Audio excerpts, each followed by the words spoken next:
Hey everyone, we're about to jump into something that every single leader has to face. How do you make a big call when you have no idea what's coming next?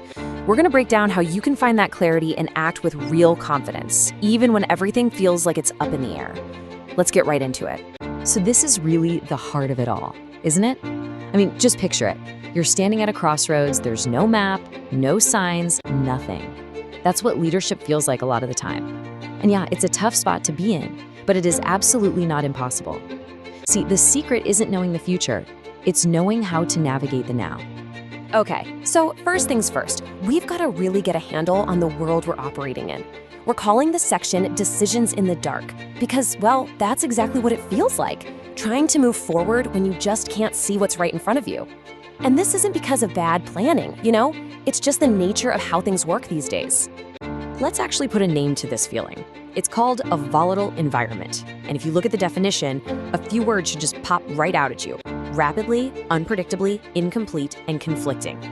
So we're not just talking about things being a little messy here. We're talking about the fundamental rules of the game changing while you're still trying to play. And this really breaks down that sense of chaos into very real pressures, right?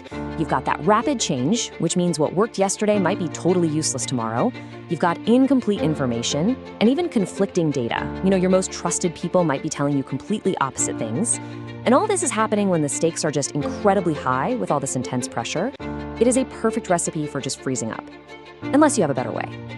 So how do we fight that paralysis? The answer isn't to just sit around and hope the fog clears. Nope. The answer is to get ourselves some tools that actually help us see through the fog. And that's exactly what we're diving into next. A super practical toolkit for finding clarity when it feels like there's none to be found. And honestly, this right here is the biggest mindset shift you can make.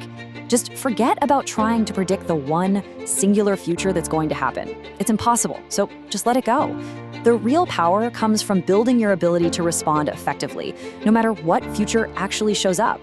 You don't need magic, you need a solid method. And here is that method. It's a 3-part framework for taking action. Think of these as the 3 must-have tools in your new kit. First up, we've got scenario planning. Then we add in probabilistic thinking. And finally, we're going to build what are called adaptive frameworks. Let's look at each one. So, tool number 1, scenario planning. This is all about exploration. Instead of asking what will happen, which you can't know, you ask a much better question. What are, say, 3 or 4 plausible things that could happen? See the difference? You're not predicting anything, you're preparing for multiple possibilities. By doing this, you start building a flexible playbook, not some rigid single plan that's just going to break at the first sign of trouble. All right, now for the next tool, which builds right on top of that. Once you have your different scenarios, you bring in probabilistic thinking. This adds a crucial layer of analysis. You don't treat every scenario like it's equally likely to happen. You start to ask, okay, realistically, what's the likelihood of scenario A happening versus scenario B? You might figure there's a 60% chance of one thing, and maybe only a 20% chance of another. This helps you focus your energy where it's most likely to matter. And the third tool is all about adaptive frameworks. This is how you put everything into action. Your plan cannot be something you carve in stone. You have to build it so it's designed to change. This means creating a strategy that doesn't just allow for new information to come in, but actively goes looking for it. That way, your plan can evolve in real time instead of just, shattering when things change. Now, here's the thing.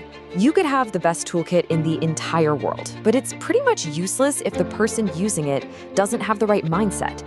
The tools give you the structure, for sure, but it's your mindset that really determines how well you can actually use them when the pressure is on. This human part of the equation is just absolutely critical. And this lays out the difference so perfectly. The rigid thinker, they're totally stuck because they're looking for perfect certainty, which, spoiler alert, doesn't exist. They're terrified of making mistakes. But the flexible thinker, they actually embrace ambiguity. They see mistakes not as failures, but as priceless learning opportunities. They're not just following a static map, they're using a compass to navigate a constantly changing strategy. So if you take one thing away, let it be this. You are never, ever going to get rid of volatility. It's just a permanent part of the landscape now. So the goal of great leadership is to shift your focus. Stop trying to control the uncontrollable and start mastering your response. It's all about building the confidence and the resilience to act decisively, no matter what the world throws at you. All right, let's pull all these ideas together. We've defined the problem, we've walked through the toolkit, and we've talked about the mindset you need. So the big question is, how do you actually apply all this to your next major decision? Here are your key takeaways. Think of it as your action plan. First, actually name the specific volatility you're up against. Then put that toolkit to work. Map out your scenarios, weigh the probabilities, and build a framework that can adapt. Third, you have to consciously work on developing that flexible mindset. And finally, make sure that every single decision, even the small ones you make under pressure, still line up with your big picture strategy. And we're going to end on this thought. This is the question that every leader has to answer, again and again and again. The conditions are never going to be perfect. The data will never be 100% complete. But a decision still has to be made.